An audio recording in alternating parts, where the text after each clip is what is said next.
Eu me acostumei com a sensação que paira sobre mim enquanto caminho pelas profundezas enferrujadas e escuras do meu trabalho. O turno da noite não é para todos, mas um turno de 12 horas na usina de carvão traz bônus adicionais irreparáveis. Bônus ruins, né? O famoso ônus. A temperatura é de uns 48 graus durante todo o ano ali dentro. Alguns setores são muito mais quentes. É um local de trabalho abandonado e sujo, com uma espessa camada de poeira e sujeira cobrindo tudo que não esteja vazando óleo ou pingando água.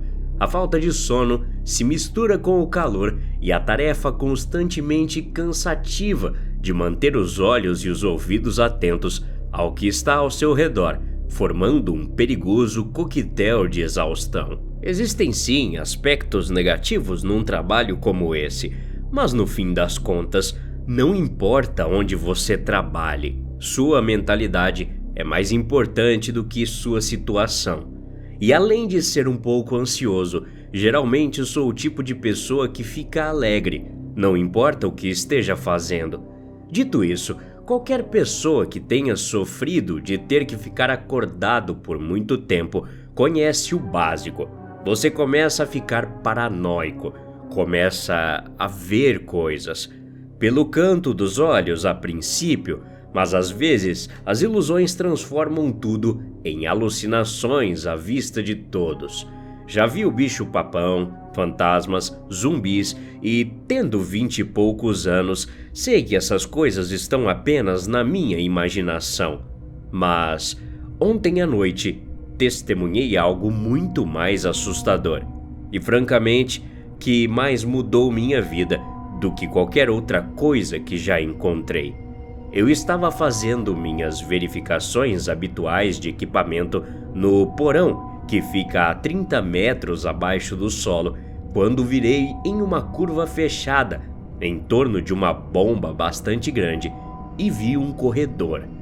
Estava assustadoramente escuro e fiquei abismado com isso, e com vergonha de admitir a mim mesmo que, mesmo depois de trabalhar nessa fábrica por 6 meses, nunca tinha visto aquele corredor antes.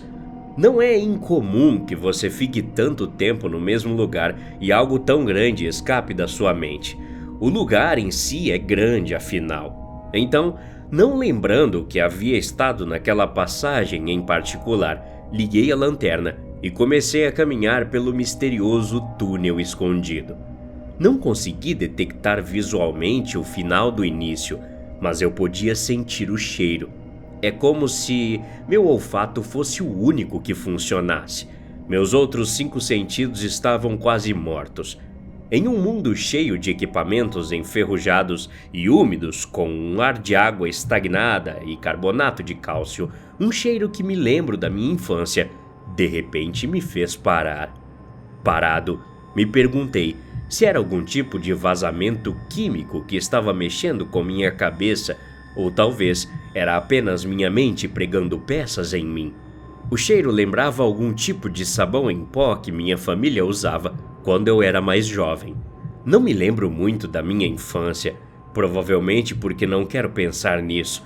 Ainda me deixa perplexo como algo tão esquecido como um simples cheiro pode despertar memórias de um passado distante.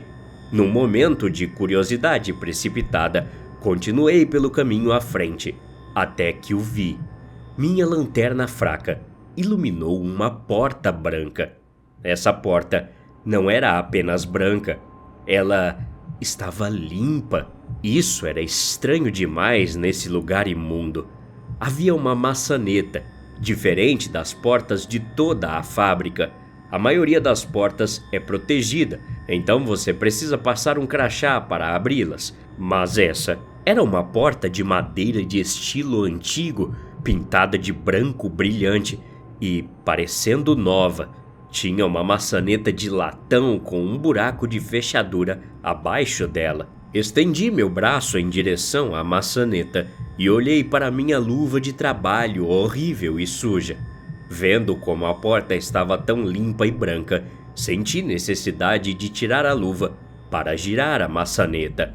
No segundo em que entrei em contato com a porta, fui pego por uma luz tão brilhante que meus olhos pareciam estar se afogando. Até minha pele podia sentir o calor. Meu corpo parecia como se a eletricidade o estivesse enrijecendo. Paralisado e cego, tentei me mover. Eu não conseguia ver, mas senti a porta ceder ao meu peso empurrando-a contra ela. Caí no que me lembrou uma sala de interrogatório, parecida com aquelas que você vê nos filmes.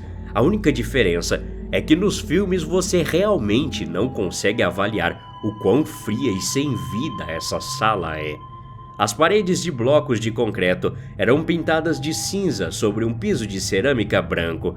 Luzes vibrantes pairavam ainda mais no alto sobre minha cabeça e me faziam sentir como se estivesse em um filme de terror, enquanto a luz parecia dançar e piscar aleatoriamente.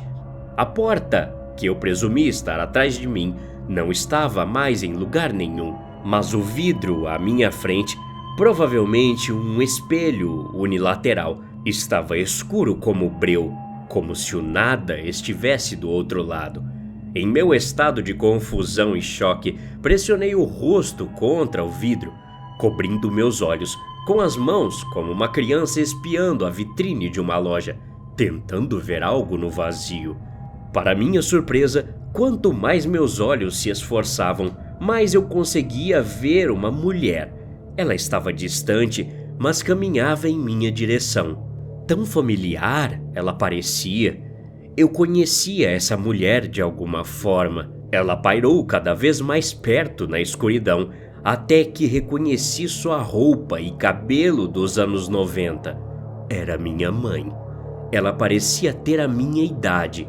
Minha mãe não tem 25 anos, ela tem 50 e ainda está viva. A essa altura, uma sala começou a aparecer ao redor dela, como se as luzes do palco estivessem se acendendo para revelar sistematicamente cada vez mais a imagem à minha frente.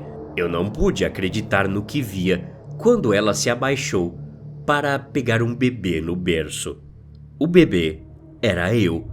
Respirando pesado nesse momento, embacei o vidro, limpei-o com um antebraço. O vidro revelou minha mãe me carregando para a cozinha. Eu assisti com alegria em meu coração, afinal, quantas pessoas podem ter a chance de ver isso? Meus olhos seguiram minha mãe e eu pequeno até nossa velha cozinha decadente. Eu, bebê, comecei a chorar. Fiquei confuso, mas observei parado e prendi a respiração, como se minha mãe pudesse me ver ou ouvir. Ela acionou a torneira da pia da cozinha e tampou o ralo, cantando docemente. Sorri, mas a alegria desapareceu do meu rosto quando ela virou o bebê e colocou sua cabeça debaixo d'água. Dei tudo de mim, mas não consegui chamar a atenção dela.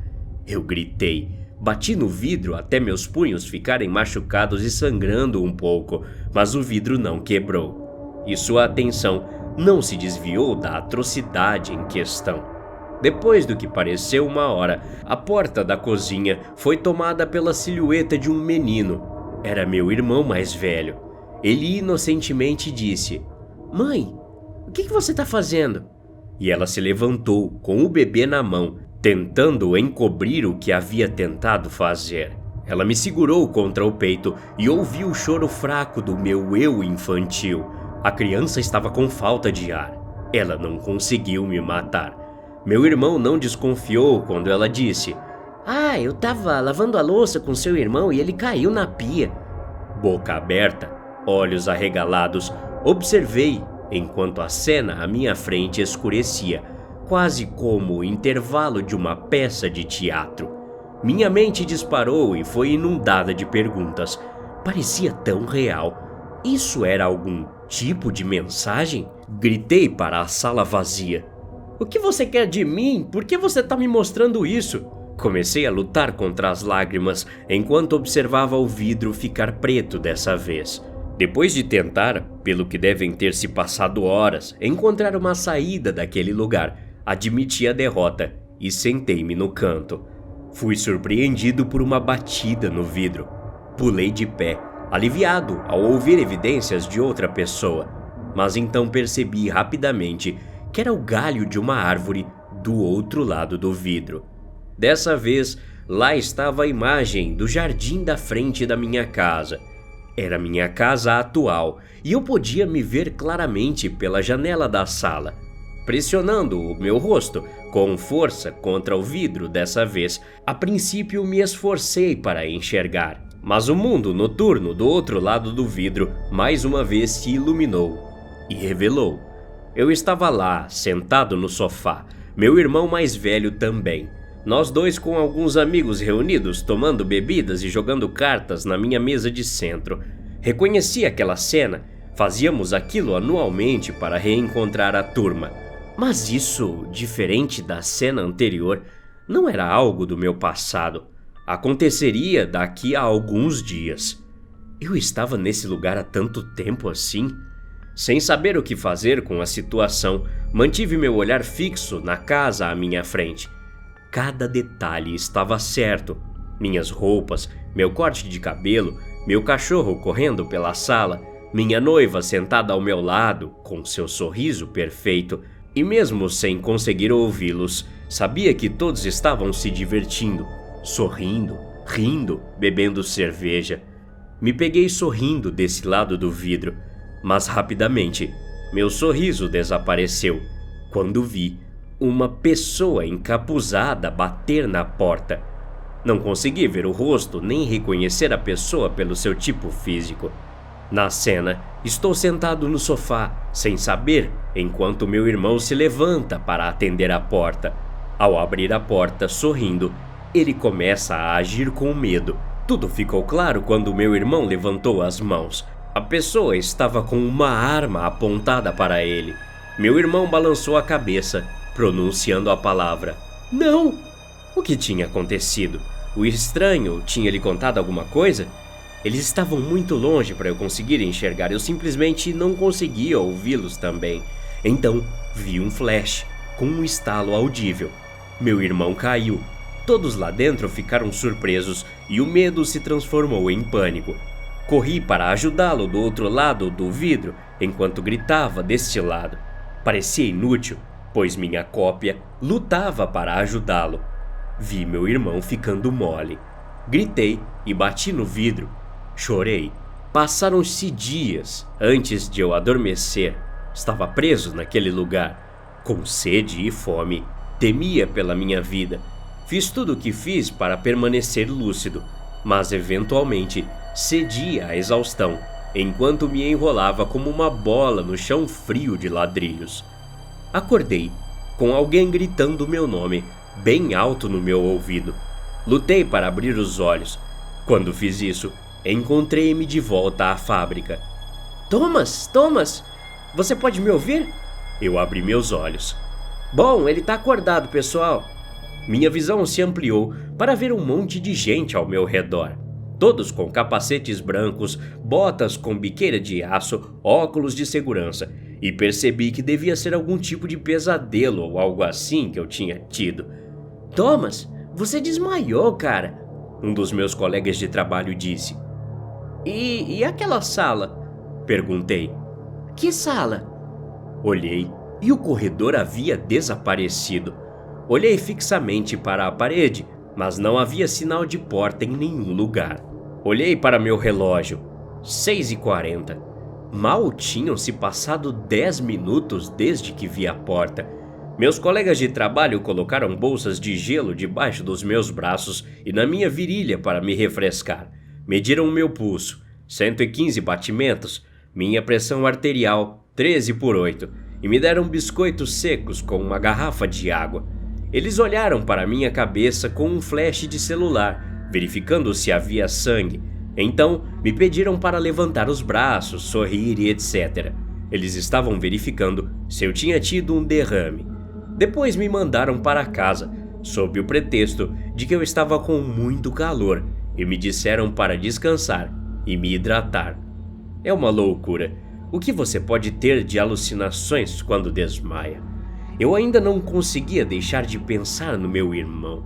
senti que toda aquela experiência foi um aviso que eu precisava retribuir o favor, salvando a vida dele de algum jeito e evitar que o pesadelo acontecesse.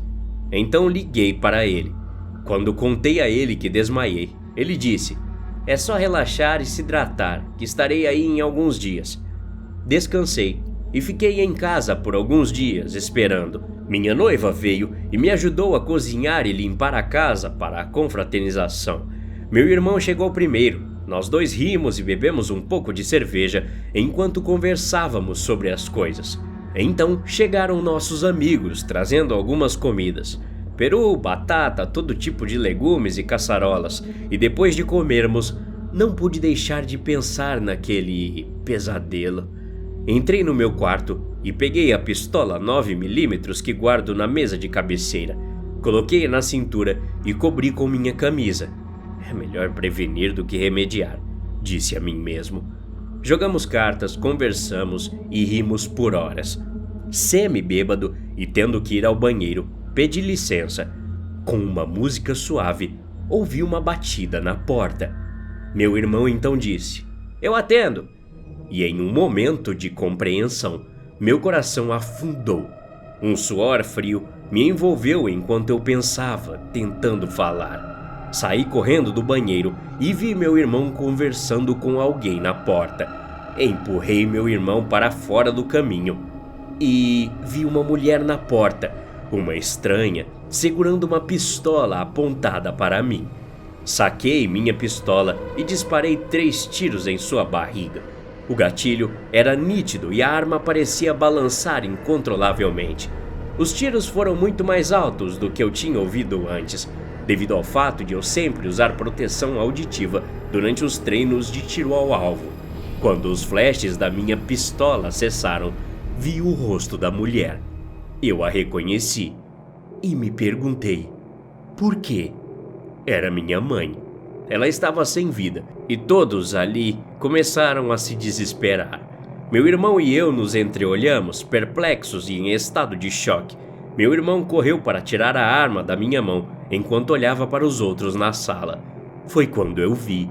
A mesma porta branca estava no meio da sala, sem estar presa a nada. E era quase como se eu fosse o único que pudesse ver. Minhas mãos começaram a tremer enquanto caminhava em direção à porta. Meus convidados ficaram compreensivelmente confusos, mas eu sabia o que tinha que fazer. Abri a porta e encontrei a mesma luz brilhante me envolvendo. Eu estava de volta àquela sala, só que dessa vez sentado e com companhia. Havia 2 policiais sentados à minha frente, mexendo o café e escrevendo em blocos de notas. Por trás de uma carreira de 30 anos, lidando com assassinos e estupradores, uma voz me perguntou calmamente: "Por que você fez isso, garoto? Por que você assassinou sua mãe?" Até a próxima. Obrigado.